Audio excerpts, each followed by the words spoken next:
Wrestling fans around the corner, around the world, I'm Dan Marty. And I'm Mr. USA WWE Hall of Famer Tony Atlas. The road to WrestleMania has begun. Wrestling fans are looking to add to their man caves. You got to see what we have in the eBay store. Check it out. Support Wrestling Insiders in-studio shoot interviews on eBay with this brand new personally autographed WWE Royal Rumble 2021 11x14 poster signed by WWE Universal Champion Roman Reigns, his advocate Paul Heyman, and Kevin Owens. Reigns and Owens battled for the Universal title in a last standing match January 31st in the Thunderdome in Tampa. This limited edition collector's poster is number 31 of only 50 produced. Comes with WWE authentication hologram on the poster itself. Also comes with an on-air shout-out from WWE Hall of Famer Mr. USA Tony Atlas and a bonus autographed 8x10 photo. Get this rare, awesome collectible for your man cave and help keep wrestling legends working now. Cheer! Why, hello! I would ask what was on your mind, but I already know. You want to know what has got my beard looking oh so majestic. And I'll tell you, it's sexy as hell beard care. Coconut oil, vitamin E oil, almond oil, both sweet and bitter, shea butter, it's all natural. Yes, JTG has actually come out with a high quality product. So support your boy by going to sahbeardcare.com and take one step closer to becoming sexy as hell. Cheer. Ooh, cheer. You know? Boston Wrestling Sports and the MWF explodes into a new year of unknown with professional wrestling content galore, and we need you to join our family. Every Tuesday night at 10 p.m. after we review the previous night's Monday Night Raw, it's Wrestling Insiders at your house with the unpredictable WWE Hall of Famer, Mr. USA Tony Atlas. Wednesday nights after WWE, NXT, and AEW at 10 p.m., you never know who's going to show up on Wrestling Insiders Special Edition. Every Thursday night at 10 p.m. after our NXT and Dynamite review, it's Marty Jannetty's No Holds Barred Sex, Drugs, and Rock and Roll journey through the 80s and 90s on Wrestling Insiders Party with Marty. Friday nights after the lights go down at the Thunderdome on Smackdown, it's John Cena Sr.'s Wrestling Insiders Fabulous Fridays. Plus, look for classic clips, bonus live episodes, pay-per-view watch-alongs, and more. If you want early, ad-free access to all of our Wrestling Insider talk shows, our acclaimed studio shoot interview DVD library, and to help keep wrestling legends working during the worst of times, for less than a cup of coffee at Starbucks, join our growing family at patreon.com/Boston Wrestling. Expect the unexpected in 2021. This is Mick Foley. This is Harley Race. This is Shelton Benjamin. This is Mr. Wonderful Paul Orndorff. This is the Monster Abyss. And this is Daniel Bryan. This is JBL, and you're watching the MWF. Be there live.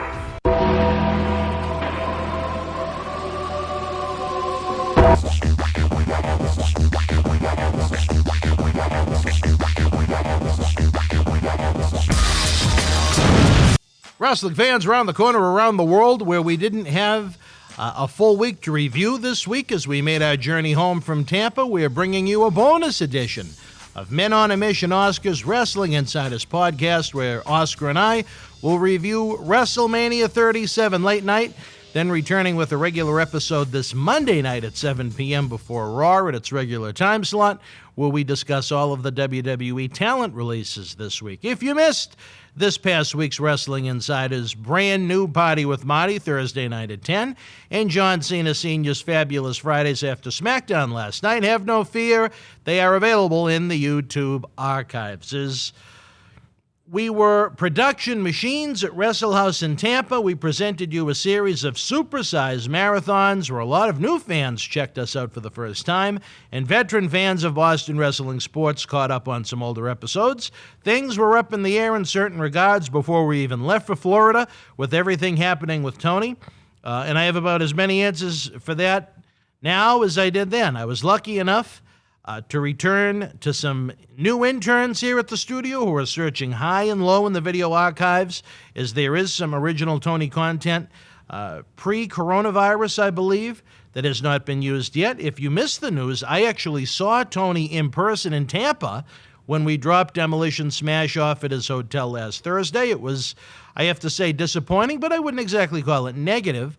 For the time being, we might go with some classic Tony episodes on Tuesday nights for you to enjoy, while we see if there is any way we can repair the relationship or continue the search for a new co-host on Tuesday night. After all the great guests with us in Tampa, there is certainly no shortage of options. Also, beginning this coming week, we have another program schedule change, starting with this coming week's Raw review on Tuesday.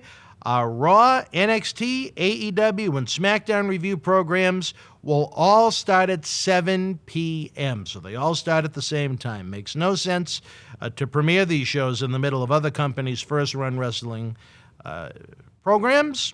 We'll then promote them during that night's original 10 p.m. talk show to replay at 11. Along with everything else we're doing, we're also working on 2 new programs for your wrestling enjoyment, one based on the future superstars of professional wrestling, the other podcast style with an old friend. Don't forget, we'll be back with Impact Wrestling's live pay-per-view watch-along as Impact Wrestling champion Rich Swann goes one-on-one with AEW Kenny Omega Sunday, April the 25th. Then we kick off the first Sunday in May, reliving ECW's first pay-per-view ever, Barely Legal, from April 1997. Perfectly fitting, as even though this man was unable to join us at Wrestle House, ECW legend New Jack will be with us live in studio Saturday, May the 8th, taping episodes of Wrestling Insiders, along with the Cyber Autograph episode and a live show to go along with it. Our travels to Tampa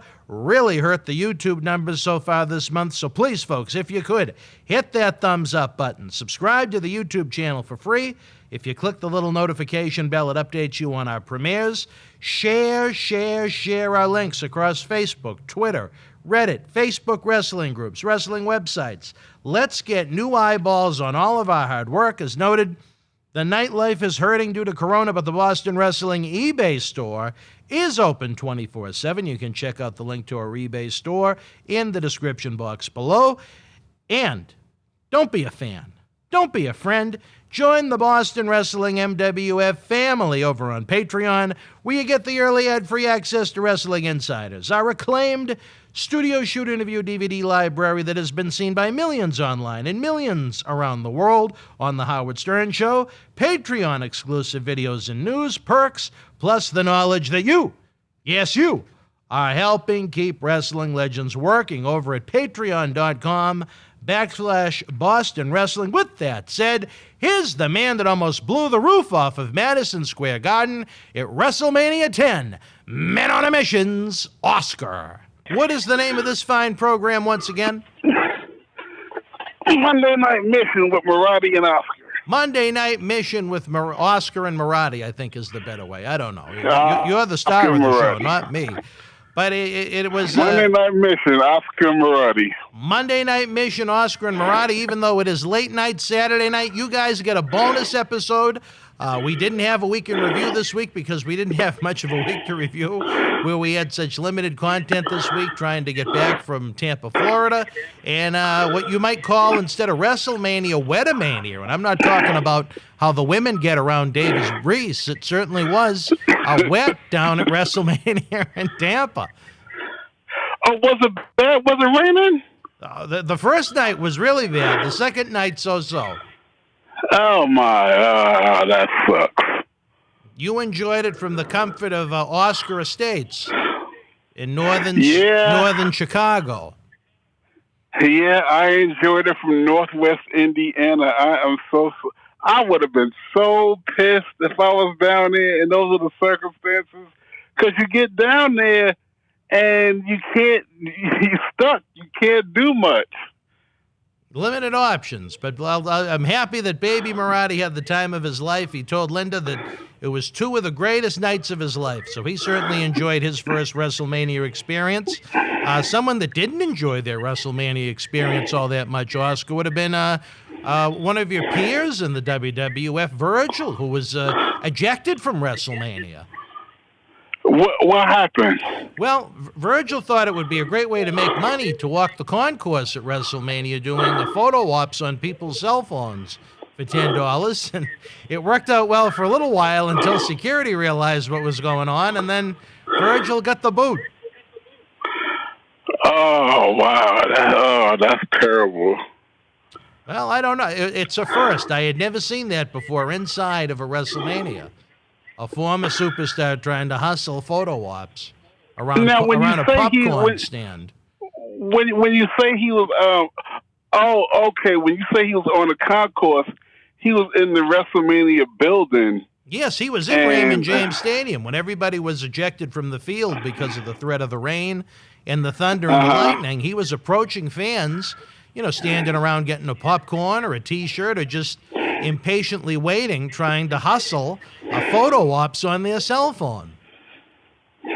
And he did all right for a little bit, but then, like I said, they found out, someone in the stadium figured out what was going on, and it was bye-bye Virgil. Stick a fork in. Wow. See, that's, I know I don't have mixed feelings about it. Okay, for the WWE to treat or allow the treatment of former stars like that is deplorable.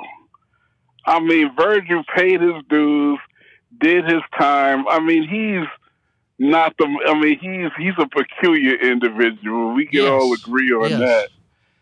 But to be treated like that with his legend and with his history, that's a shame. And to be treated like that and left, in front of the fans, to let him see him being ejected like he's less than a nobody, that's just wrong. Do you think they should have let him sell his 8x10, or the photo ops, I should say? I don't think he had any 8x10s. He wasn't hurting nobody. He was just, they just saw him there. And, if I was getting popcorn, I'm pretty sure there's a handful of people that will want to take my picture. So I'm going to tell them no. Or if I'm taking pictures with some people, they're going to eject me out the building. The problem was he was trying to score a payday off of it.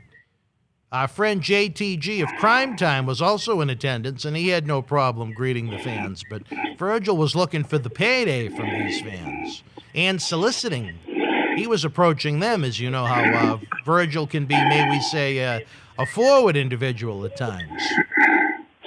Okay, the proper way to handle that is just pull them to the side and tell them to stop, not eject them from the building and all that, and make them look bad in front of people. Now, I can tell you that, Virgil will do that. Virgil will practically shake people down, in certain places for his merchandise or his picture or to talk to him and all that. He need to cut that out. But it was just handled improperly, the way you tell the story. So that's my problem with it. You don't think he should have been tossed like garbage? No, he shouldn't have been tossed like garbage. He should have been talked to. I think JTG handled it like a gentleman. When the fans approached him, he took a picture. He wasn't trying to get a 10 or a 20 spot off of them. Yeah, right. Yeah, that's just plain. It's wrong all the way around. Virgil shouldn't have been doing it, but it was wrong for them to toss him out like he was, like he was in New York, one of them people trying to sell knockoff watches or something. And I do want to state, just for clarification, I do not know if that verdict came from WWE or Raymond James Stadium security. I don't know that either way. I do know, though, he was ejected. So just everyone always looks for WWE to be the bad guy. I don't know. They may have said get rid of him. It may have been Raymond James Stadium. I don't know either way, but I do know he was told to leave the premises. the scenario that makes more sense to me, and I'll tell you like this. I am more towards WWE would have told him to stop. I believe that. But I believe it's more Raymond James Stadium, and I'm going to tell you why. I have been at the WWE hotels on a couple of occasions, and in the midst of me having conversations with a Daniel Bryan or a New Day or this, that, and the other, hotel personnel have tried to tell me to leave. Really? Me to leave, yeah. You know, like they don't get the encyclopedia and identify, you know, who people are. And the New Day and them, they be like, no, he's cool. No, what y'all doing? He's cool. He's all right. You know, and on top of that, you know, I'm a guest at the hotel myself. So y'all need to. So I'm apt to believe before WWE even got involved and knew about it, I'm apt to believe it was stadium personnel, because stadium personnel, hotel personnel, they don't know everybody, especially the inactive legends. They don't know. They look at you like you a fan, bothering them, and this, that, and the other before anything else. And then they realize their faux pas. Oh no, we didn't. You know, we didn't know he was. You know, he was an inactive company man. We sorry. Well, but yeah, it's annoying. Where they were charging $14 for a tub of popcorn, maybe they were looking for a cut of Virgil's paydays. I don't know. That was one of the most expensive scenarios I've ever seen in my life at Raymond James. They certainly know how to maximize every dollar for every morsel of food or ounce of beverage sold, Oscar. Yeah, I mean, it's going to a WrestleMania is an expensive proposition. If you go in next year and you listen to me now, I'm going to tell you, you need to crack open your wallet and save your coins, because, you know, it going to a basketball all-star week. I mean, no, just going to a game, period. Going to see a WWE show. I mean, it's not besides the ticket. You know, the hot dogs and the burgers and the beers and this, that, and the other. They really got a racket going. Eat before you go. That would be my suggestion. Because let me tell you this, if you thought Raymond James Stadium was expensive, I remember the last time they had WrestleMania at Jerry World in Dallas, Texas, the home of the Dallas Cowboys NFL football team. I think that would have been WrestleMania 32, and I believe the prices there were worse than they were at Raymond James Stadium as far as the food and the beverage goes, Oscar. No, I mean, it's oh my God. I mean, I believe it. I mean, it's just, I'm on the wrong side of the business. I should have been a promoter or a stadium or an arena on a make out like a bandit. Well, let's start to run down the big card itself on what was not one but two big nights of WrestleMania 37 in Tampa. Again, the first night was unlike anything I've ever seen before at a live wrestling event.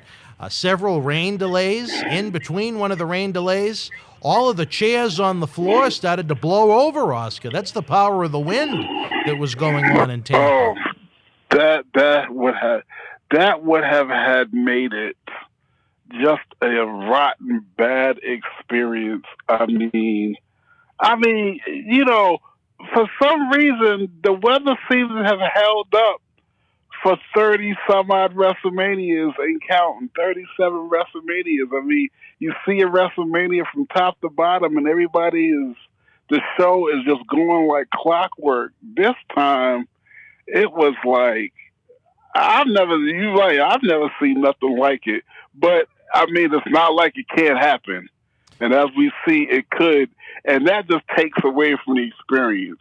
Well, because if I was there and I walked away, that would probably be the only thing I would remember. Well, as the old saying goes, anything can happen in the World Wrestling Federation, now WWE, and it certainly did. I believe the the first rain delay during the show, I think it lasted about the better part of 40 minutes, if I remember correct. Yeah, but my question is, I look at weather reports on my phone from AccuWeather and New York weather and different different weather outlets. Didn't they see that the weather was predicting that there was going to be a problem? I'm sure. 14 days out in the almanac, or whatever. So if that was the case, and why didn't they prepare for that better, or change the venue, or or something like that, instead of taking a chance and plunging into the situation? It would have been hard to change the venue that late, but could there have been different precautions taken? Maybe a later start time after they knew the rain was going to pass through.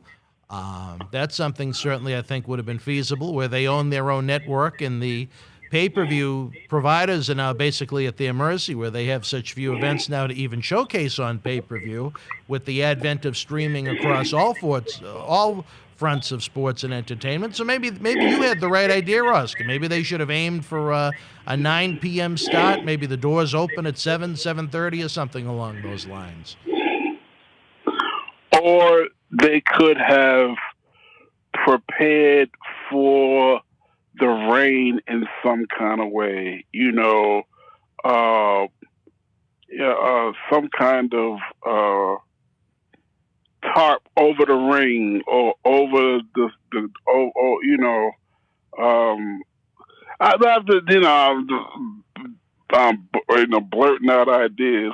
I'm just saying they could have prepared for it, and they didn't. All right. Well, a man that certainly I don't think was prepared for the reaction he received, Oscar, was the immortal Hulk Hogan, is one of the guest hosts of the show, along with Titus O'Neil. He got it rough from some of the diehards in Tampa. I was very surprised. Well, maybe I shouldn't have been very surprised, but based upon the reaction he got in New York the last time they had a live attendance at WrestleMania compared to his own hometown in Tampa, they were rough on the Hulkster, Oscar. They didn't want him. You got a lot of people who are still not forgiven over comments that he's made in the past, and and different things. Everybody is not over it. That's one of my guesses about why it turned out the way it turned out. So he just got to realize. I'm not going to get into all that. We got a lot more to talk about. But keep your damn mouth shut. That's the lesson that we can learn here. But well, Titus got a hero's reaction in Tampa, as he should, with all the great work that he does for the community and the kids down there. Yeah.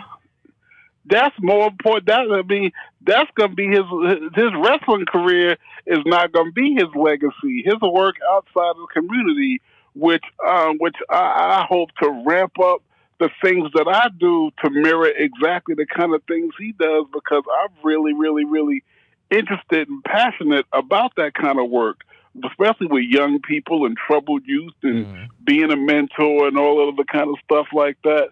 So I'm proud of anybody, and I'm ready to take up the mantle of people that are doing it and help out in that fashion. But that's going to be his legacy, and it should be. Well, I know I wish more people were doing it.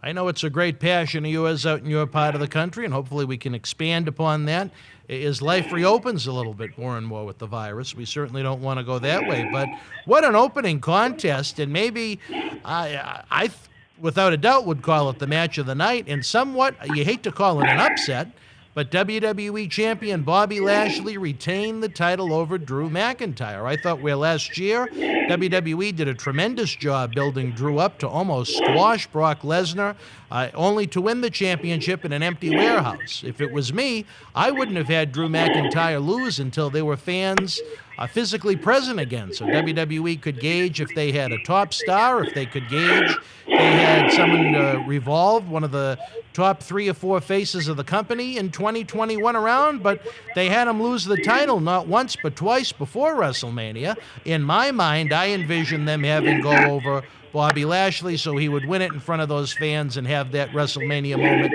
he lost last year. Bobby Lashley, on the flip side of the coin, he was a man that they were trying to build the company around in 2007. He left the company, unfortunately, due to difficult circumstances, we'll say. But to me, Bobby is a man, much like Titus O'Neil, that does great work in the community of Denver, Colorado, for at-risk youth. He's done a lot for our peers in the business.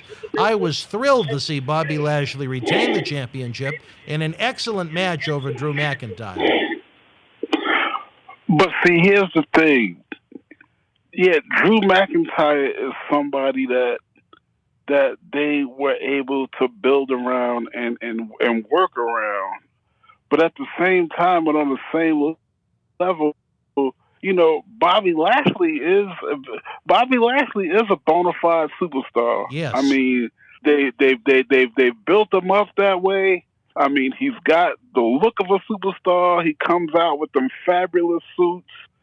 You know, the matches that he has, he actually puts in work in his matches. I mean, so he does everything that a superstar should do. Now, are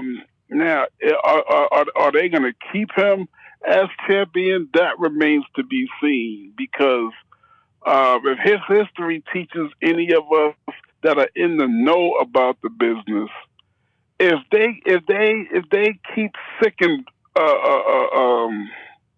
McIntyre on him the way they do, and they keep giving him the opportunity after opportunity, they're not doing that for nothing.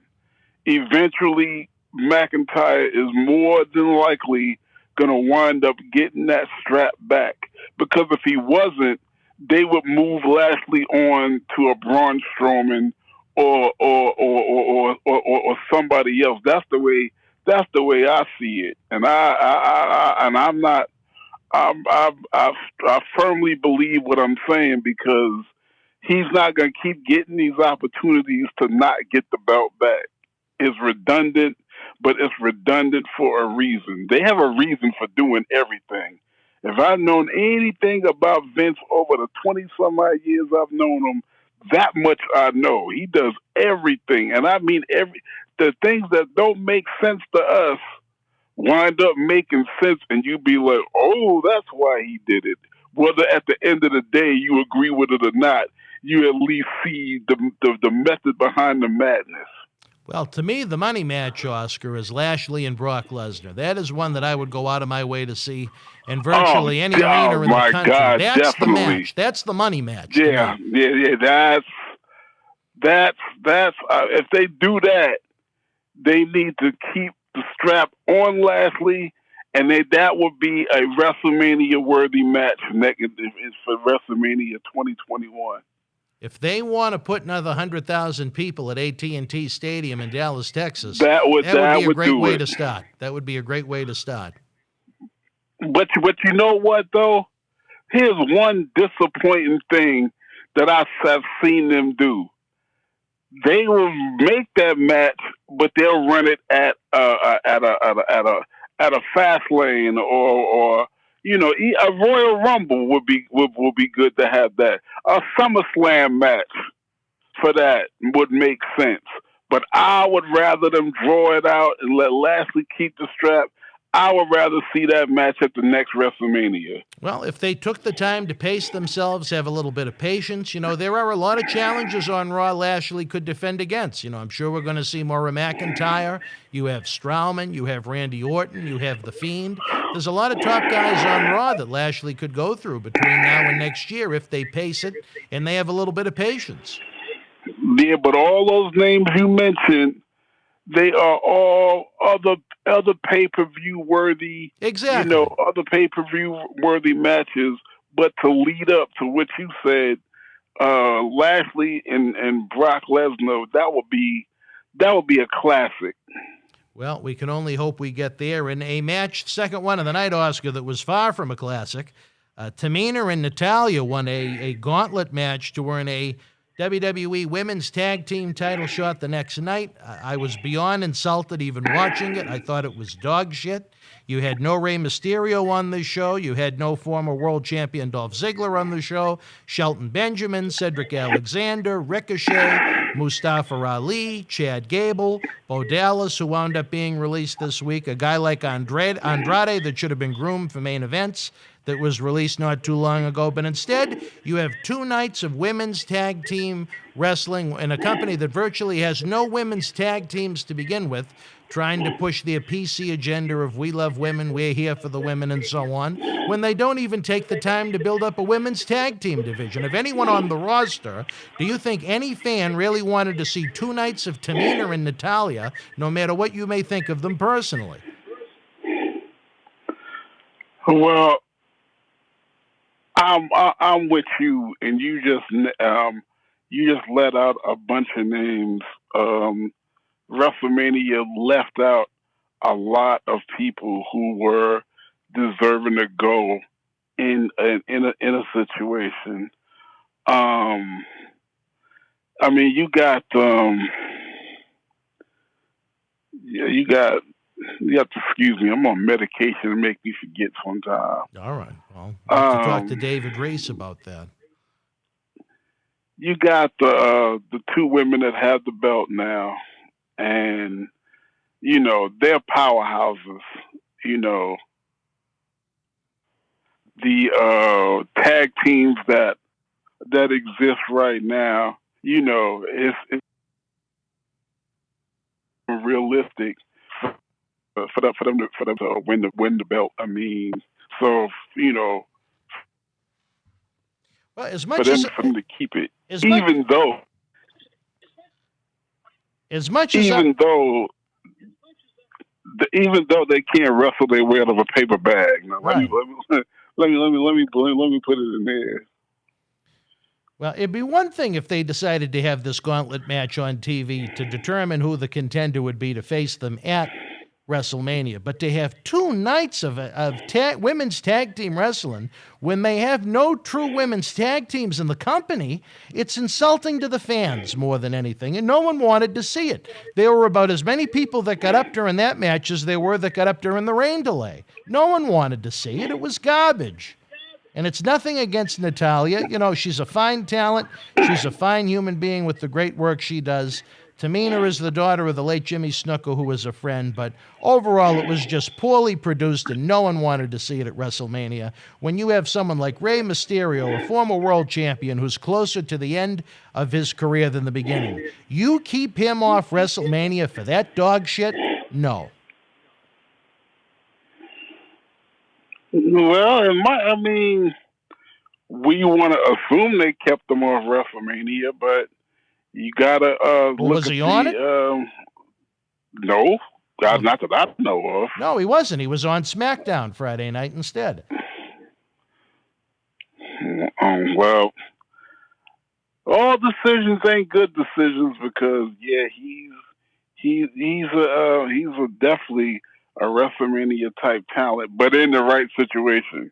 I mean, you got to give him the right match. Even though I'll walk that back some, Rey Mysterio, like Daniel Bryan, those 2 people are special in my mind because those 2 people can work with anybody. Well, I'd rather have seen Rey Mysterio stand in the ring and take a piss than watch Lana, Dana Brooke, Mandy Rose, and some of the other ones they paraded out there just so they could say they had their women's moment on the show. Again, that no one liked because everybody wanted to get up and go to the bathroom, go to the concessions. I don't know what demographic they're hitting, Oscar. I was next to a 15-year-old kid who would think, he'd enjoy the eye candy, but he said the same thing. He said, this sucks. No. On a personal note, did you have good seats? They were reasonably nice. He would have been happy in the last row of the building just to say he was there, though. Oh, okay. You just took your whole family or just your son? Oh, no. Just please. Are you kidding me? Just one. Even the The talent this year was limited to just one guest, from what I was told. Oh, okay. It was not the atypical WrestleMania. I ain't gonna do it in front of everybody, but I gotta find out how you get treated just as well as the talent, even better. I'm nice to people. How you even better with the perks you get in the relationship you got with the company. They give you stuff they don't even give me, but that's a different story for a different day.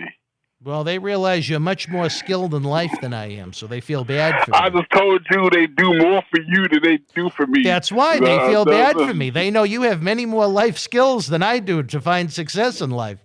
Oh, they feel bad for you. All right. I'm a sympathy case. I'm like Cousin Eddie to them from National Lampoon's Christmas Vacation. They're afraid I'm going to show up in the RV at Titan Towers and they won't be able to get rid of me. Okay. All right. Keep on going. All right. Well, anything to add to that hideous women's tag team match, Oscar? No, nothing to add to it. No, that's about it. And a match that I thought was excellent was Cesaro coming away with his first singles match win at a WrestleMania over Seth Rollins, who did the courtesy for the man. I think that kind of gave away that Roman was going to retain the next night, where you could look at Cesaro as a new babyface challenger for him. But from top to bottom, I thought it was a very good match. I've been honest, and I think that Seth Rollins' Messiah gimmick is a little on the boring side, but his in-ring work is outstanding. And that begs the question, what has happened to Seth Rollins? At one point, he was their golden boy. Seth Rollins was the face of the company. Seth Rollins was on top. And now you put him mid-card and he gets beat by Cesaro. And he's almost invisible. What do you suppose has happened with that? They castrated him. They castrated him. The answer is simple. He went out at WrestleMania 35. He squashed Brock Lesnar in the opening match of the show. Then within weeks, his first top challenger was Baron Corbin. And instead of being the WWE champion, all of a sudden he was playing shadow to Becky Lynch as Becky Lynch's boyfriend. People are not going to support that.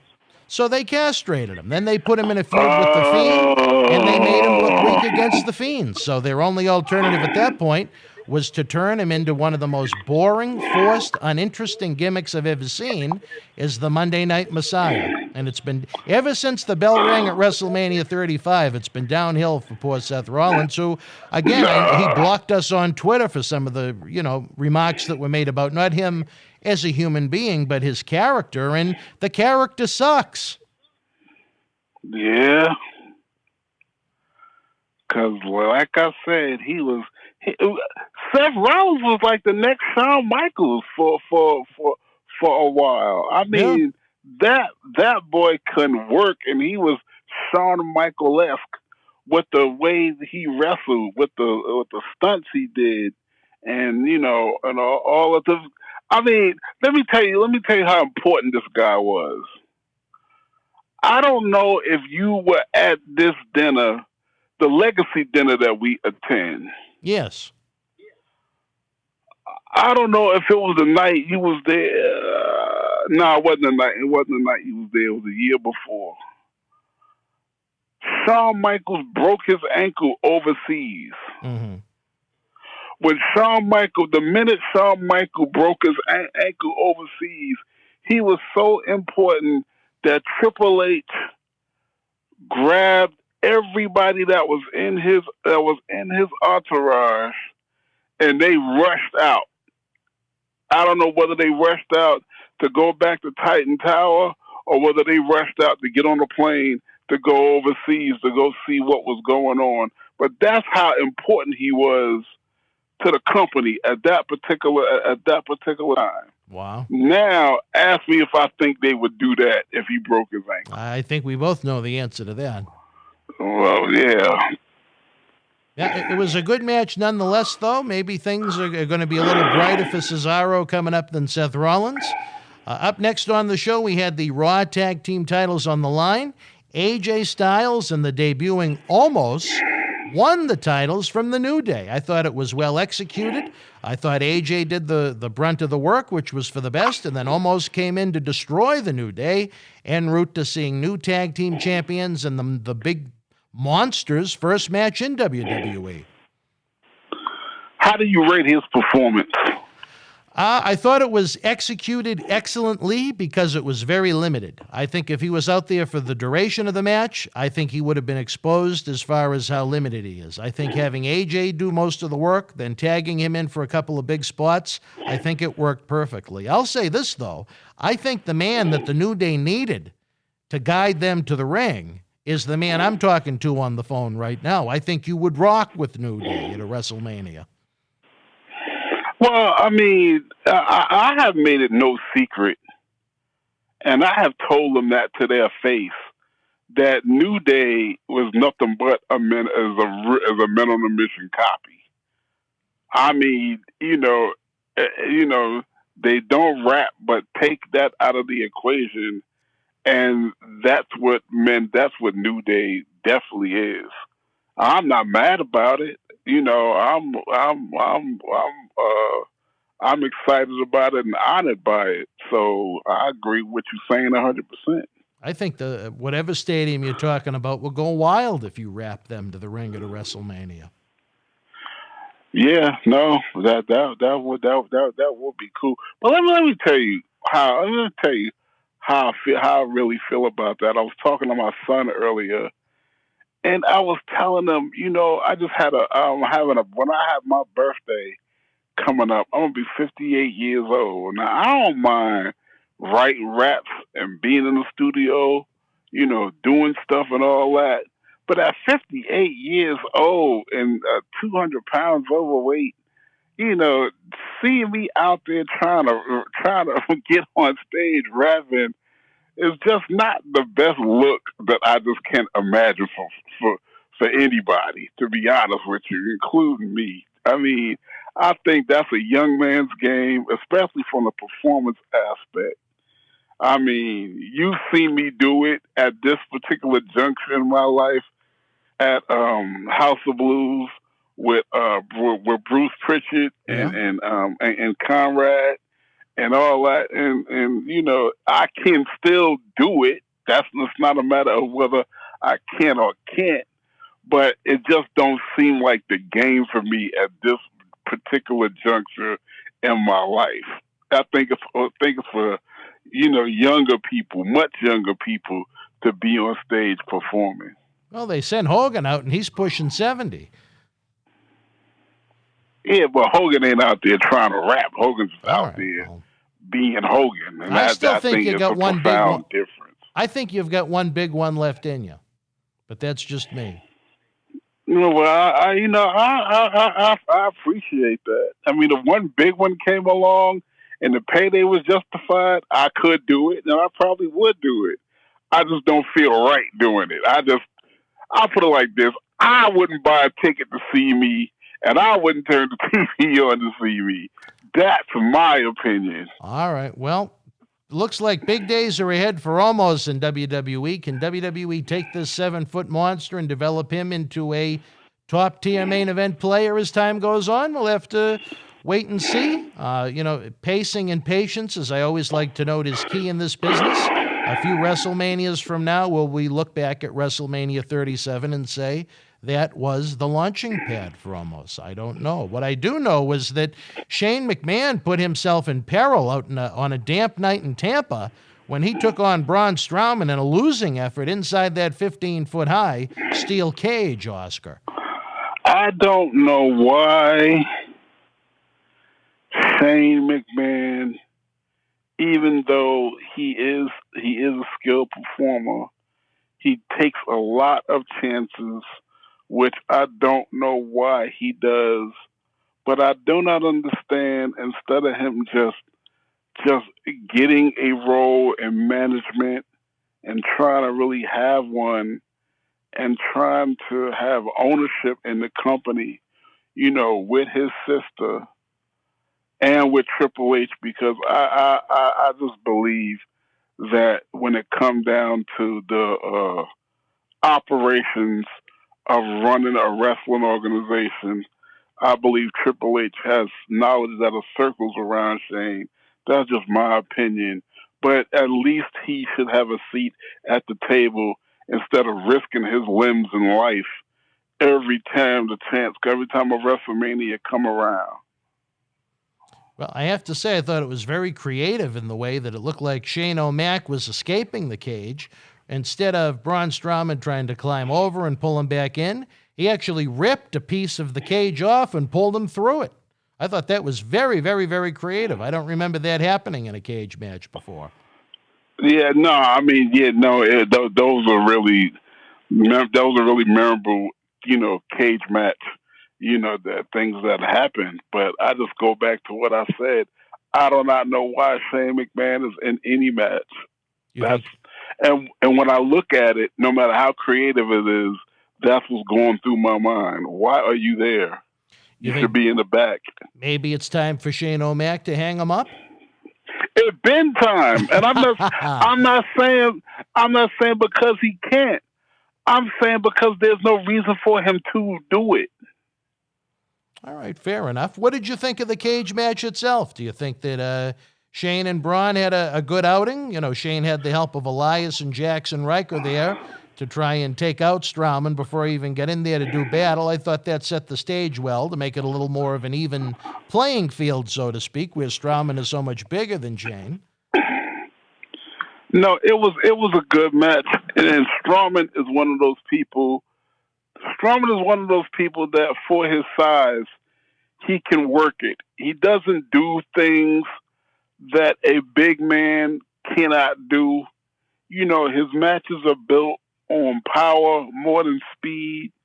They're built more on strength more than agility, and he uses those things to his advantage.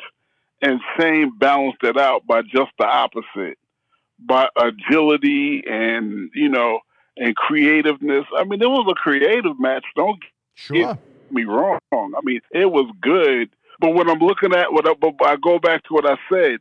I'm looking at it, but I'm prejudiced about my question of what the freak are you doing here? All right. And so when I'm looking at it through those eyes, I can't enjoy it or give it a good rating because why? You're confused. You don't understand why it's still happening. All right. Well. No, I don't understand why it ever happened from the first. Let me tell you something. Shane used to be in the back. He was a writer. Shane was writing matches when I first knew him. When I was back there, Shane was writing endings to matches on the fly when a bell was about to ring for a match. That's how good and creative the kid was. Shane directed the WrestleMania 10 rap video at Madison Square Garden. Those were the jobs he had. So when he was that was his learning curve. So he was doing all that and learning. Why today, like I said, is he just at the seat of the table next to Vince and next to Stephanie, next to Triple H, running the company. Well, but we'll see how many more Shane has in him. That was a hellacious bump that he took off at the top of the cage. That led up to yet another tag team encounter of the celebrity kind. We saw the wrestling debut of Bad Bunny and newcomer to the Raw roster, Damian Priest, defeat The Miz and John Morrison. I thought that was sad. Why was that sad? Well, because first of all, who the hell is Bad Bunny? I'm still trying to figure that out. I mean, I could say who Bad Bunny is in the music industry. That's all fine, well, and good, and I'm glad. But who the hell is Bad Bunny when it comes down to wrestling? And for the Miz to put him over, that big house Miz got, and all that stuff like that, you put yourself in jeopardy when you start killing yourself like that. Well, I'll say this. I have a lot of respect for Bad Bunny. He's a man that relocated his world to Orlando to train pretty much full-time out of the PC, so he didn't make an embarrassment of himself in the ring during the show.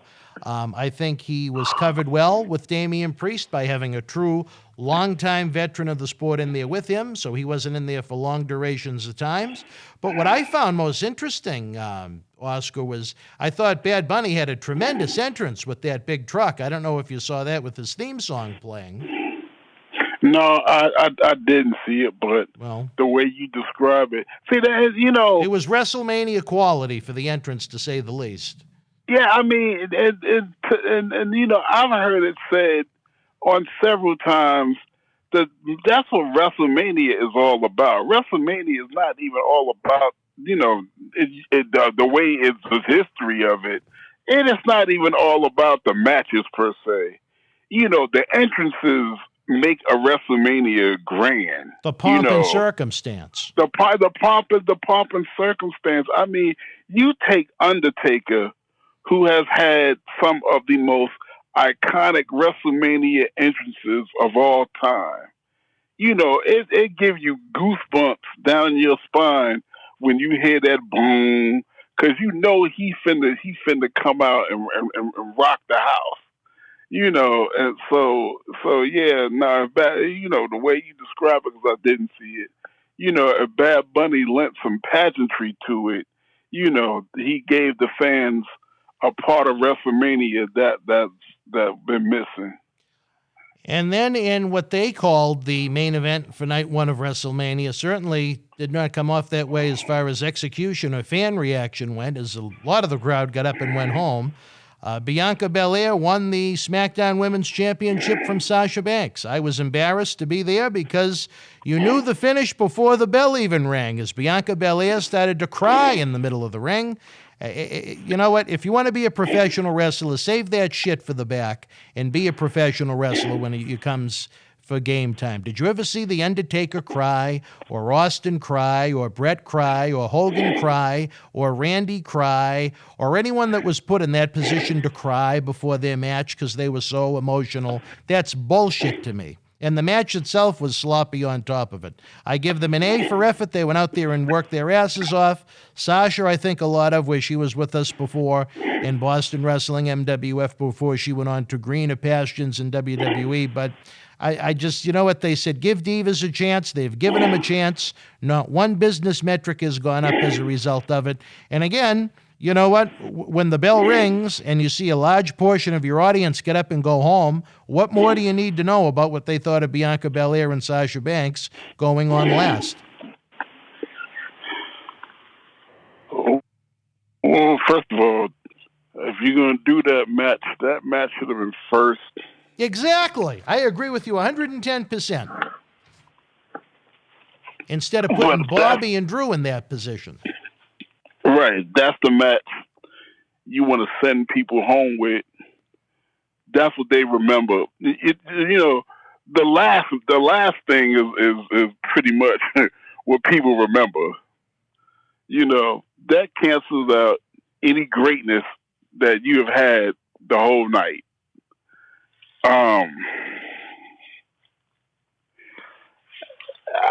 It's not surprising because you and I could sit here and have a 5-hour-long show or more about the moves that's been made that we don't understand. Or don't like. Or don't like. Or if I was running a company, I would never have done that in a million years. We can put it that way, too. Well, I thought it was a nice moment for Bianca, minus the fact that she started to cry before the bell rang. They sent out her husband that was so low on the totem pole. He wasn't on WrestleMania either to do the Macho Man Miss Elizabeth spot from WrestleMania 4 that no one cared about as the fans fled from Raymond James Stadium for dear life to try and get out of there as quick as possible. I just not impressed at all, to say the least. I wish them the best. Again, I tip my cap to the two ladies for working very hard, but that's about the only positive I can give them. Well, It is what it is. It's in the history books. All right. Well, one thing that's not in the history books, Oscar, is our review of WrestleMania 37. Right now, we're going to take a brief time out. When we come back, we're going to look at night 2 of the big event, WrestleMania 37. Stand by. Wrestling fans, Saturday night, May the 8th, MWF Studios gets extreme as ECW legend New Jack joins us for the very first time, taping episodes of Wrestling Insiders along with taking part in a live cyber autograph signing open to fans around the world. For more information on joining the 3-time ECW Tag Team Champion for Must-See TV, visit BostonWrestling.com and our social media platforms. Wrestling fans around the corner, around the world, I'm Dan Marty. MJ in the house. Future WWE Hall of Famer, mind you. Let me tell you this. I'm not in there yet. No, not yet. Okay. But you will be. Yeah, I will. You know Sean wants to be the first 3-timer. 3-timer, Yeah, yeah. there you go. Let me tell you, you enjoy the in-studio shoot interviews 4 times a week. It isn't cheap to put these productions together, folks. We need your No, help. because he got to pay me. Okay. Coronavirus has killed the nightlife in a lot of ways. We are night owls, Marty and I, but that's a different story for a different time. One way you can help is to check out the great merchandise we have in the Boston Wrestling eBay store. It is perfect for any wrestling man cave or any collection. That's right. Check it out. On October 28th, 2020, Wrestling's Scariest Night returned with WWE NXT Halloween Havoc. This limited edition collector's autograph poster is number 27 of only 100 produced and is signed by all 9 featured superstars on the poster, including Johnny Gargano, Damian Priest, Io Shirai, Candice LeRae, Rhea Ripley, Raquel Gonzalez, Dexter Lumis, Cameron Grimes, and your Halloween Havoc host, Shotzi Blackheart. Comes with WWE authentication hologram on the back of the poster. It includes an on-air shout-out and bonus autographed 8x10 photo for helping keep wrestling legends working. Get this rare, awesome collectible now. All right, wrestling fans, welcome back. Don't forget there's so many different ways you can help keep the show alive and running. If you are with us during the premiere of the show Saturday night, we have the little chat box going. Let us know your thoughts of WrestleMania 37, your thoughts of Oscar's opinions on the big show. If you're not watching the premiere, you can always leave your thoughts in the comment section below, and we can read them later on as we can try to continue Oscar's great presence beyond being the vice president of Boston Wrestling MWF. He's also one hell of a mind for this industry. He was one of the featured superstars of the mid-90s WWF at the time, and now to bring his thoughts to a platform like this, as much as we'd love to have him in studio, his travel is limited with his busy schedule right now, but to do it podcast style before Raw, regularly on Monday nights, I know we're going to have a lot of fun. But to kick off night 2 of WrestleMania 37. You knew it was a big one because Randy Orton came out wearing white tights instead of black. Randy really mixes it up for the big pay-per-view sometimes with his color schemes. He took on his longtime nemesis now, and a feud that feels like it went on for too long, with the now unburned Fiend. You know what? I got a real quick synopsis. All right. Of this situation. You know, because of my faith and belief in God, they went into a direction that I couldn't even watch. So I'm not going. I can't even give it a platform. I think it was stupid. You know, I hope that it's over now so that I can watch Randy Orton, because Randy Orton is one of the best talents that's in it right now, but they went into a very uncomfortable direction for me. So that's my. What was the uncomfortable direction, Oscar? The whole thing looked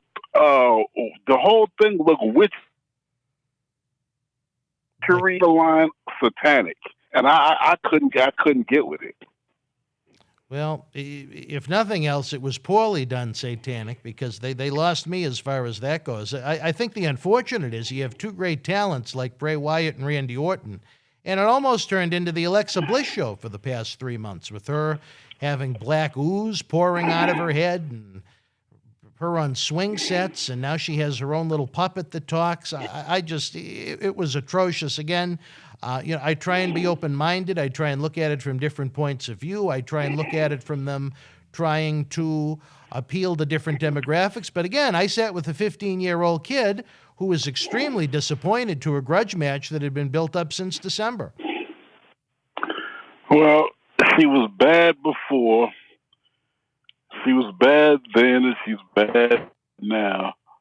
So, I mean, I'm looking for her to be on the list of the next round of releases that'll be coming up shortly, which I hope we got time to get into, because I'm disappointed by a couple of them. Well, we're going to save that for Monday's regular episode before Raw, to really heat up Monday night before Raw goes live on the USA Network.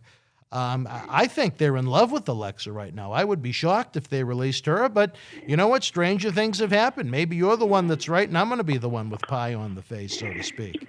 Not like the pie, the pie that's on David Reese's face, though. It's a different kind of pie that the doctor likes. They're in love. They're in love with Alexa, but see, the thing is, that's today. That's today. It can change. If you don't have any real talent that they can suck out of you, eventually they're not going to have no use for you, because you only can gimmick somebody so many times and so far. Well, I guess the question to me, Oscar, would be, how do you unpossess Alexa Bliss from whatever possession she is under right now by Bray Wyatt? I don't know the answer to that question. Maybe you just do it. Maybe we wish you well in your future endeavors is the way to unpossess her. You just do it. I mean, she's doing all of this unpossessed thing right now, and there's not going to be no explanation. She can just show up one day regular. Well, that would be kind of an insult to the fans that watch, but then again, there's been a lot of that. Speaking of fans feeling like well, when did they never ever worry about? Did you ever see a disclaimer going, "We know that this is insulting. We apologize. Please forgive us," and then move on? No. So what makes you think? What makes you think they care about it? They just gonna do it. Well, I certainly hope they've put a lot more thought into it, where they've spent 6 months every week dedicated to Alexa Bliss being possessed. We'll see.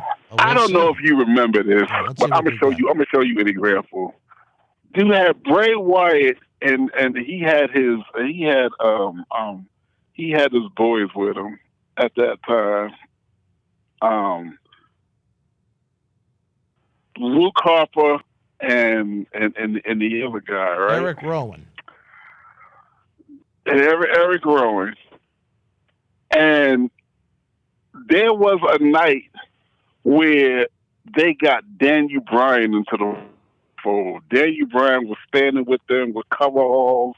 That's right. He became a member of the Wyatts. And he was a member. Okay.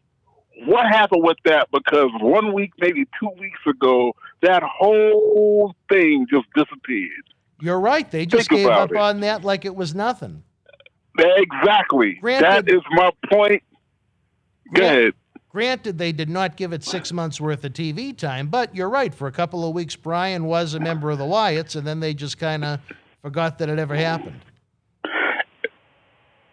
That's how they do it.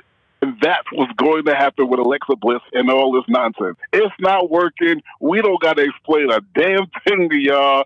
It's going to be like it never happened. It's like that. That's how they operate. They don't got to explain nothing to you. All right. Well, maybe you're right. Maybe that's the easiest way out of it, is just to forget that it ever happened. In another match that I wish I could forget never happened, it was Nia Jax and the Herman Munster of WWE. Shayna Baszler, they retained the titles over Tamina and Natalya from their match from the previous night. There was another one where, unbelievably, the fans got up and went to the concourse in the middle of it.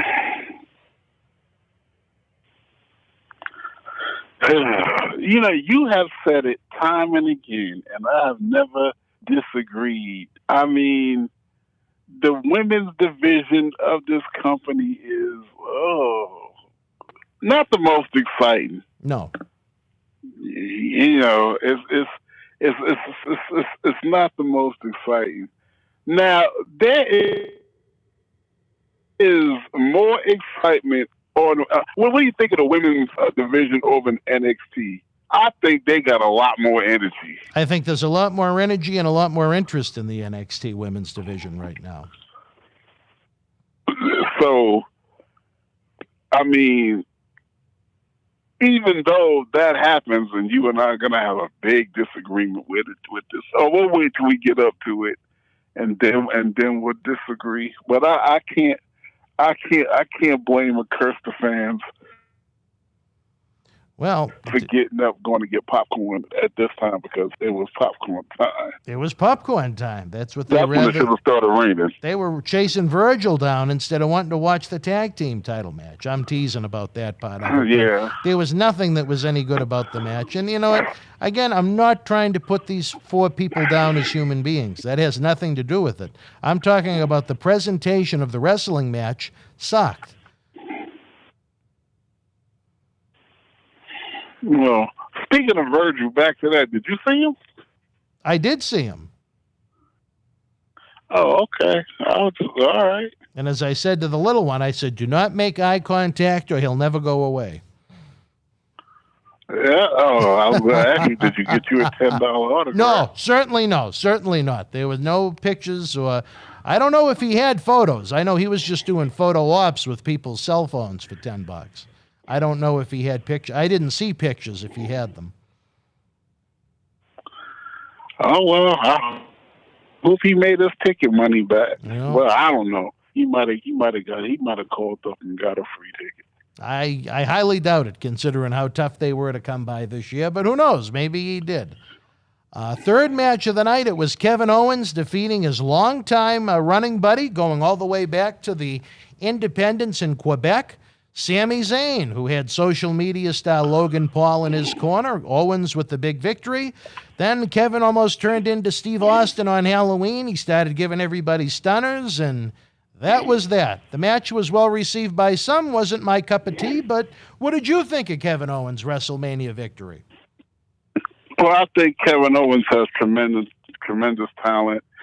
Sami Zayn need to be on the list of the next releases. Yes. Because I just don't buy him. Never did buy him at all. Every time he come out, I'll look to see what else is covered. That's just how bad it is. And for him to be in a WrestleMania above Rey Mysterio or somebody else, that's just, that payday could have went to somebody who's going to get in the ring and deserve it. It looks like he shares a complex with Oscar the Grouch when he comes out.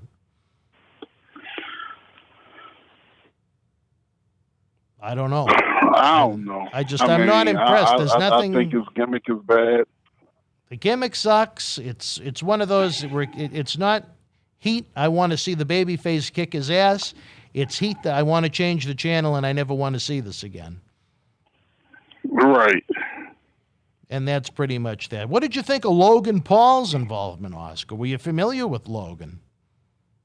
I don't even know who he is. Yeah, he kind of a big star on YouTube.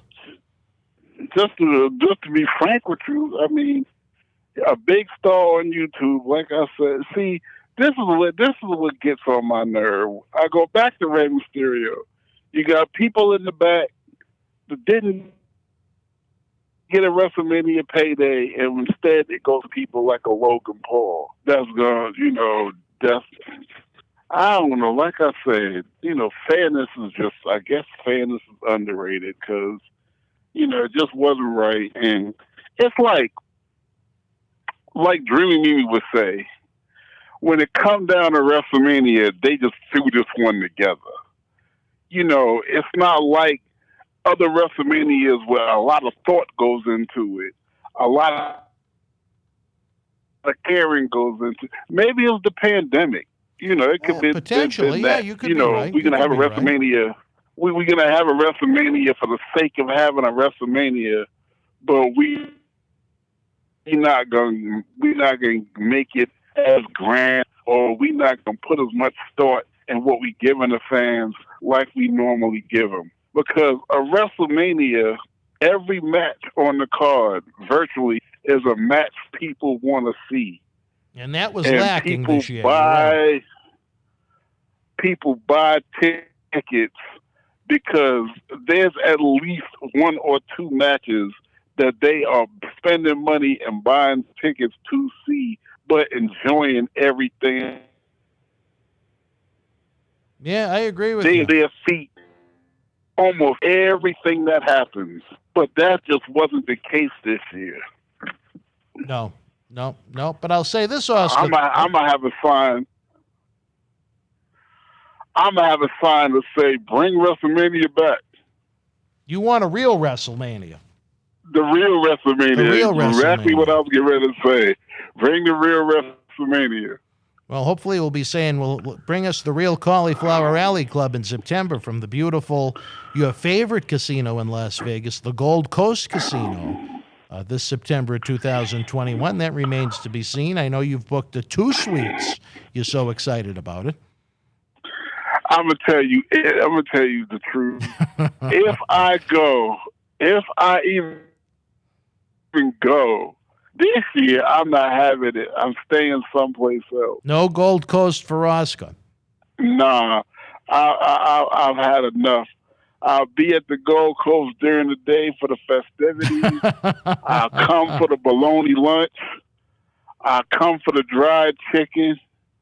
But as far as staying in those Motel 6 tight rooms and subjected to that damn nasty, that damn prison food they call a buffet, I ain't doing it.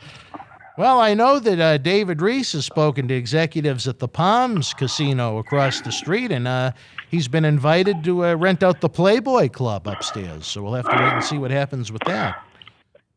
Why you always lying? Why you always lying on David Reese? You know, I called David Reese and asked him how his conversation with Dr. Fauci went, you bastard. What did he say? He's like, no, I didn't talk to Dr.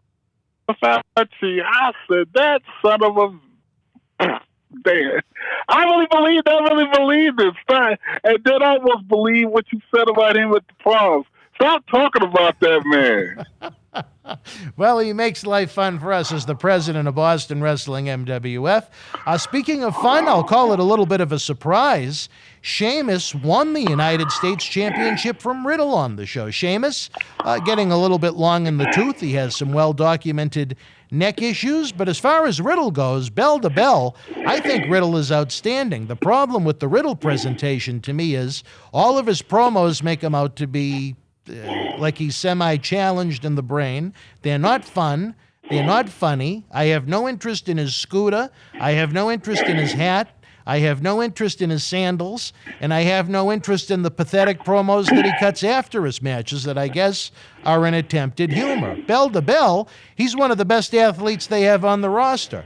Everything else they do with Riddle, his presentation, I think, is awful. Your thoughts? That is so on point. Riddle can work, and he can work with anybody, and he makes matches look good.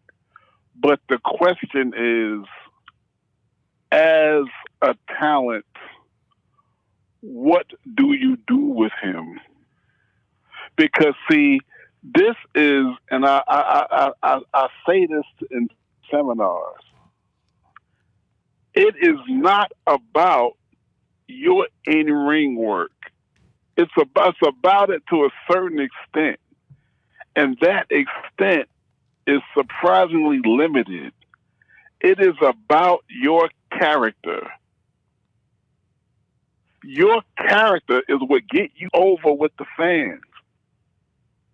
Your character is about how they pay you in the company. Well, I agree with you Take on The that. Rock, for instance. The perfect analogy. At least his humor Take got The over, Rock. though. Take The Rock and then take John Cena. Their in-ring repertoire is not unlimited. And I'm pretty sure if you got them in an interview and they were being honest with themselves and you and everybody else, they would tell you that. Their in-ring repertoire is unlimited. It's not unlimited. It's not unlimited. It's limited. Extremely limited to be honest. They got a few moves, just like Brock Lesnar. Brock Lesnar got like 3 moves. He got that German suplex. He got something else, and then he got the F5. And that is just about it.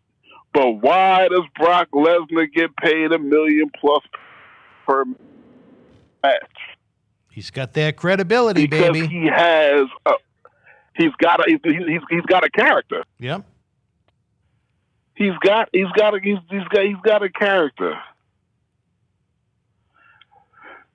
So that's the reason why I'm scared for Riddle, because even though he's got all that in-ring talent, he don't have a character that people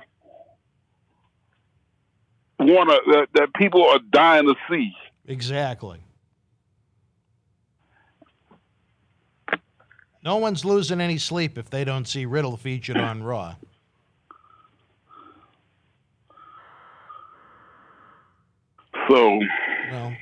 So we'll see where it goes from there. I'd like to see Riddle maybe become angry and more aggressive with his presentation now that he's had the U.S. title taken from him. I guess we'll have to wait and see how it plays out over the next month. No, yeah, well, we'll see. But again, you're not holding your breath. I'll put that. All right, up next. I'll put that in. You're going to put it I'll where? put that in my expected releases in 2021. You think Riddle will be gone by the end of 2021? Well, if those sexual harassment lawsuits keep popping up, you might be right. Even though Matt is a married man, he's enjoyed a little bit of fellatio when he's on the road, but that's a different story for a different time. He got sexual harassment laws. Well, that's why they don't call him Matt Riddle anymore, because they're afraid fans will Google it and the lawsuit information will come up. Oh my! He's admitted to the affair, but he is not admitted to, forcing this woman to perform the fellatio on him. Oh no, I know about that. So we'll have to wait and see. In addition to that, he is a big fan of the 420. You know what I mean? You know what? Herbal supplements. Yeah, but you know what? They ain't cracking down like they used to on that. No, they just get the fine if they fail the test, and then it's on to greener pastures, no pun intended. To greener pastures. That, to me, is not a big issue. But, if any of these accusations towards the man are true, and that's a big if, because anyone can make an accusation. That's not to take anything away from the poor victims out there that have been subject to abuse like that. But that's not to say 100% of every accusation that's come out is true. If it's true, I think WWE has a problem. Yeah, but see, if there was any traction to that, then he would at the very least, be suspended. Well, he's well represented legally. Hopefully, knock on wood that it works out well, I should say, for everybody, and he, learns his lesson from the situation he put himself into. Yeah, no, I mean, that's the one thing that will get you to lead these chicks along. When something like that happens, and the first thing they do is they believe them, but they don't believe you. your ass go to jail for a couple of months while you going back and forth to court, and you praying every day that the whole case fall apart so you don't do 2, 5, 10 years or more. Yeah, that will help. That will force you to settle down, get married, look at chicks, but don't touch, don't even say nothing to them. When you have the wife and the kids at home already, just stick to... Take it from somebody. Take it from somebody that knows from experience. All right, well, I don't know if I want to go there, Oscar, please. Up next, I don't know if I want to go there either. It was the Nigerian drum match, which I've never heard of before, and I don't know if we'll ever hear of again, where Apollo Crews won the Intercontinental Championship from Biggie with the debut of a big man that appeared on Raw Underground over the summer that was forgotten about pretty quick. Big E is slated to go on and have an opportunity for the WWE Universal Championship down the road while Apollo's push continues. I'll say this, for several years, much like Bo Dallas, I thought Apollo Crews was a guy, if you saw his work on the house shows, the non-televised events, they were missing something there. He was someone that deserved a push. When that push came with him developing this foolish, childish accent that no one believes or wants to see, I don't think they're doing Apollo Crews much justice with it, Oscar. Well, do you think he sounds like an idiot? Do I think you sound like an idiot? Well, I don't think you sound like no college professor. But here's my take on the whole thing. Apollo Crews got in-ring talent, but he's another one. He's another one that needs character development. And yeah, I buy that he defeated Biggie with a few moves, because I think it was wrong. I think it was wrong for them to exit Biggie out of the New Day. That was the perfect fit. It was the perfect group. They were really over. They were really going places. And like a lot of things, it was too soon for them to try to make him try to spin him off and make him a single, because all right, he got no place to go, especially with him losing the title. Could you see Big E as a credible challenger for Roman Reigns in the main event picture on SmackDown? No, I cannot. I mean, I could see it as a mid-card event. I could see it as something that they fill it in, but to take it seriously, well, that's to try to be a main event at any pay-per-view, even the smaller ones.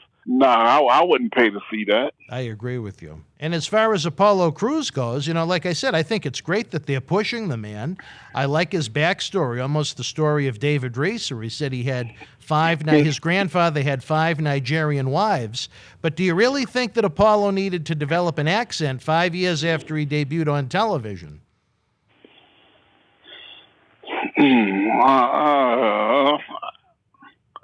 I mean, the reason why you hear me go, is just because I just don't care. I mean, well, I don't think that's good either. Even if you don't like it, you're indifferent. Yeah, but I'm saying that's not a character that I've seen a television investment in that I gotta say, oh man, I hope they do this with Apollo Crews. Is Apollo Crews wrestling tonight? Yeah. This, that, the other. I mean, brother, I'm talking to you as a brother. Brother, I got to be honest. I just don't care. I mean, I don't care. I don't. Do you think Reese ever had 5 Nigerian wives? Now, Reese I care about. And I hope he had 5 Nigerian wives. I mean, I hope he still got them now. Me too.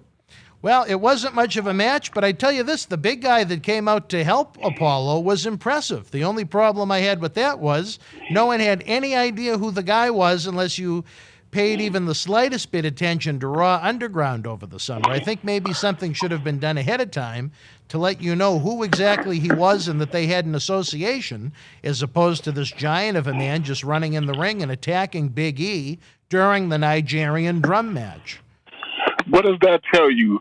You care more about the identity of the big guy who did the running that was a stranger than you do about Biggie or Apollo Crews. Yeah, you know what? You took the words right out of my mouth. Pretty sad, but true. And you know what, to make it even worse, they only gave the guys a couple minutes to work with. It wasn't like it was a very lengthy match to even start to develop a story, I should say. I think it was very underwhelming. I can only hope that Apollo loses his accent and he goes on to bigger and better things in WWE, because his body has a lot of talent in it, and I'd like to see it executed on TV for fans to enjoy. I'm trying to single this down to 2 minutes. Let me give you the little speech that I've been giving for the past 20 years. Let's hear it, baby. Take Shawn Michaels, take The Undertaker, take Bret Hart, take Macho Man Randy Savage. WWF devised a formula where these guys were legendary, where I don't care when it was or where it was, fans bought tickets to see them, and they were built for longevity, they were built for legend, they were built for life. When they don't build characters like this, then in your mind, when you're watching them, you don't really care about them. And when they get released, it's like, oh well, you don't have an investment in these people, and neither do they. So what needs to happen is you need to build more characters that have a Duracell battery life. They keep on ticking, and you are interested in them, and you want to see them 10 years from now. There are only a handful of people in this scenario that we call WWE that have that kind of future. And Biggie and Apollo Crews, and I can keep on naming, and I can Bianca Belair, and they don't have that. Well, interesting point of view from a veteran's perspective. That's why you can care less what happens to them week to week. And then if you don't see them, you're like, oh, wow, they're gone? Oh. There's no investment and there's no attachment to them. I thought Samoa Joe was great, and I thought he was a good commentator. But he's gone. I ain't going to lose a wink of sleep over it tonight. Well, we're going to talk about that on Monday night before Raw, all these releases that I've been told aren't even done yet. There could be more to come. As we try and wrap up with WrestleMania, 2 more big matches to go, and one where I was disappointed. And you know me, I am not the world's biggest fan of women's wrestling. However, I am a great fan of the former Raw Women's Champion, Asuka, because I think she gets in there and she works like one of the boys. That's a compliment to those that don't understand wrestling lingo. It's not an insult. It means she goes out there and she works full throttle. She lost the Raw Women's Championship to Rhea Ripley, and I think as much as I like Asuka, I think that was the right decision, because if you had Asuka lose to a newcomer like Rhea Ripley, right off the bat, Rhea Ripley becomes just another face on Raw. With her defeating Asuka at WrestleMania, it's a credible win at the biggest event of the year, and we'll see maybe if she has any staying power on the brand. What did you think of that one? We have a very polar different opinion about it. I don't understand how Rhea Ripley gets this opportunity. I don't understand how Rhea Ripley gets a position in WrestleMania, above other people who have worked their asses off, been on the road 200 days a year, and have more and then to get on and then, okay, here it is. It ties into a story, and then the story will make sense with what I'm telling you. All right, let's hear it. In 1993, I went to Detroit, but we was not on the card at SummerSlam, and I was very disappointed. Macho Man Randy Savage looked at me, and he knew that something was wrong. He said, "Hey, brother, what's the matter?" I said, "I'm just a little bummed out that we're not, working tonight." He said, "Let me tell you something. The longer it takes for them to do things with you, the longer you're going to be here. Because building you takes a while. Let building you take a long time so you'll have a job. Because they do too much with you real soon, and they just shoot you straight to the top. You won't have nowhere else to go." And that's the Rhea Ripley problem. You come in, you get the biggest title in the game. You keep it for a while. They got to take that strap off you and give it to somebody else. Where you going to go when you've already been at the top? That's a very good point. Very good point. But I think if you had her lose, what do you do with her at that point? That's the best. Well, first of all, you shouldn't have had it. You shouldn't have had it there in the first place. That's the point of what I'm trying to tell you. Okay. But even if you had her lose, that will be a better thing. Okay, she lost. Let her work. Let her get checks and let her get some credibility and work her way back up to a match. Let that take some time. But you done shot her all the way up to the top now. She's all the way up there. Then when she loses, it's worse because now her credibility is gone now. You done been at the top already. We going to put you back at the top again? That's a good point.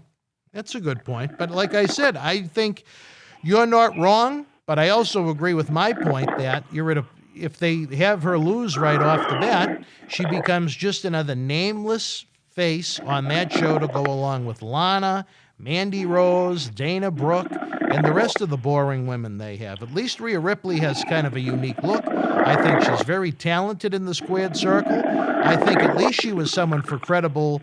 I think she had credibility for Asuka to lose too, in my opinion, where she had really good, she has great size, an accent that's a little different than the rest. Maybe I'm wrong. Maybe I'm 110% wrong, and maybe Asuka should have retained the title. But with the options they had for Asuka to work at WrestleMania, who else did they have? They had nothing. Yeah, no, she's got all that. But you take all that and you use that to build a superstar. Frankenstein didn't just come out the grave and be Frankenstein. Dr. Frankenstein had to put them all together, and he became a great monster. That's my point in 2 words. Build things. Well, that's one of their biggest problems. There's no pacing and there's no patience anymore. Well, that's it. And, well, before we say that's it, though, Oscar, there was the true main event of the weekend, as far as I'm concerned. The Tribal Chief, the head of the table, WWE Universal Champion Roman Reigns, retained the championship over the 2021 Royal Rumble winner Edge, and Daniel Bryan in a triple threat match. What a great match that was from start to finish. Baby Marty was up on his feet through the whole match to show you that there was genuine excitement in that football stadium for that match. I almost thought we were going to get a swerve out of Bash at the Beach 95 when the Nasty Boys took on Harlem Heat and Dick Slater and Bunkhouse Buck, when the Nasty Boys piled their opponents on top of each other. But even though the Nasties were on top, they weren't the ones to get the pin, because the one that was sandwiched in between was on the man whose shoulders were down, where Roman piled Edge on top of Daniel Bryan. I thought maybe we were going to see a swerve where Edge was going to get the title because Edge was on top of Daniel Bryan when the 3 count hit, but that's not the way they chose to go with it. Okay, I'm going to say this. Now, you're always going to get good work out of any member of the Samoan dynasty. That's just who they are. That's just how they were trained. That's just how they built, and that's their work ethic. So I have no problem with that. I do have a serious problem with the finish of this match because Daniel Bryan is one of the greatest in-ring performers of our day. And Edge is just Edge. He's a legend. I mean, he's just, he's Edge. So I found it just insulting that he was just able to pile one on top of the other and just pin him that way, like he's Andre the freaking Giant. I just, I don't know how Edge agreed with this. I don't know how Edge didn't. If this is the way it had to be, he's a better man than me. I don't know how. It's like, let me tell you one of the biggest things that upset Mo back in the day. All right. It upset Mo that he had a match with Tatanka, and the finish was Tatanka was going to pin him with his finger.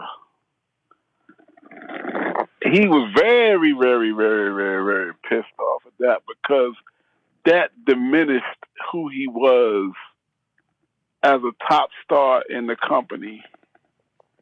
And I mention this to say that in my mind, this finish contributes to that way of thinking because neither one of them deserved being pinned in that fashion because both of them had the wherewithal and the strength to kick out even if they were on their own. Right. And not be beat that easily and not be beat in that fashion.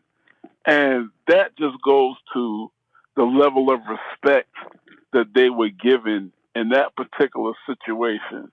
So, I don't care who you talk to or who get mad at this or whoever, but that was wrong for them to, to work on assassinating their character and their legend in that fashion.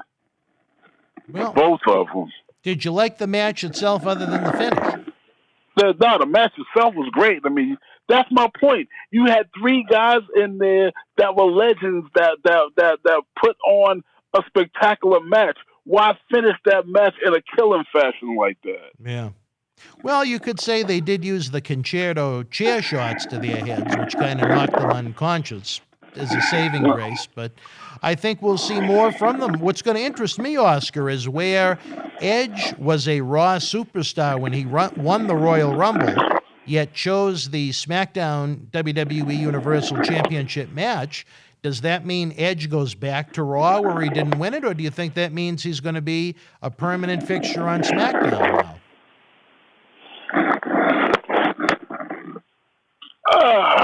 No, I don't know if it's permanent, but I don't think he leaves SmackDown now.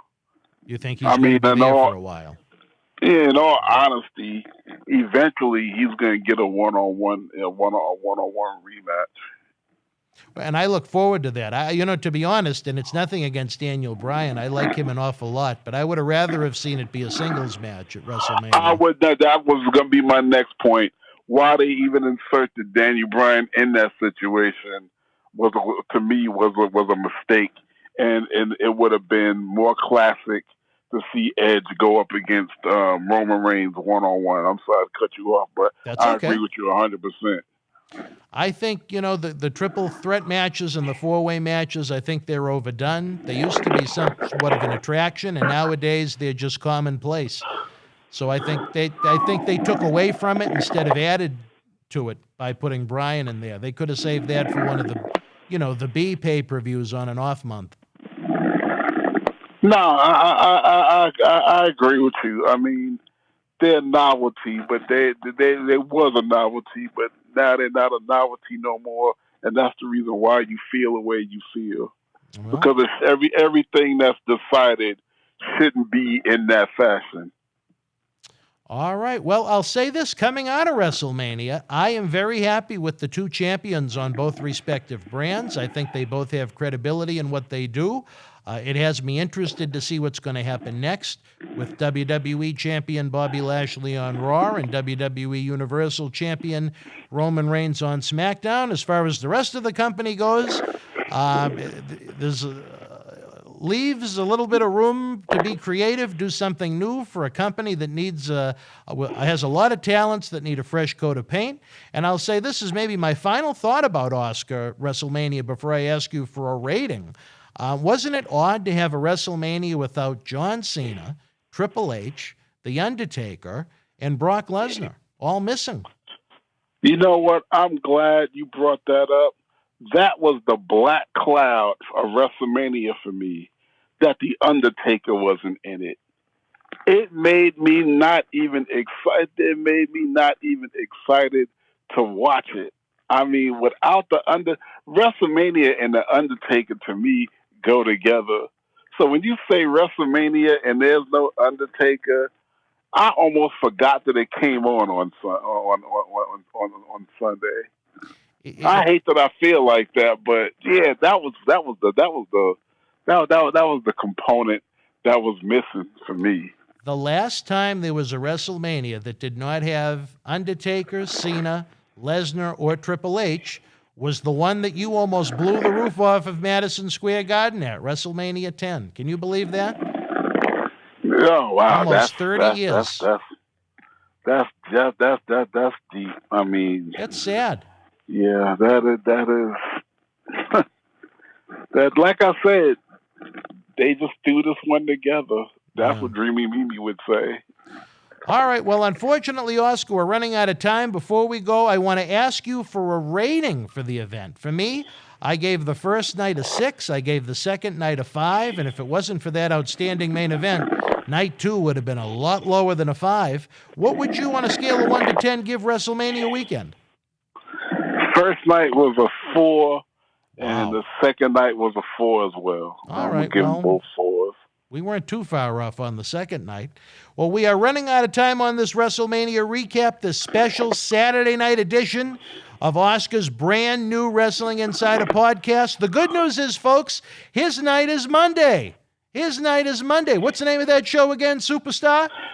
Monday Night Mission with Oscar and Marty. We are going to be back at our regular time, Monday nights, 7 p.m. Eastern Standard Time, an hour before Raw goes live on USA.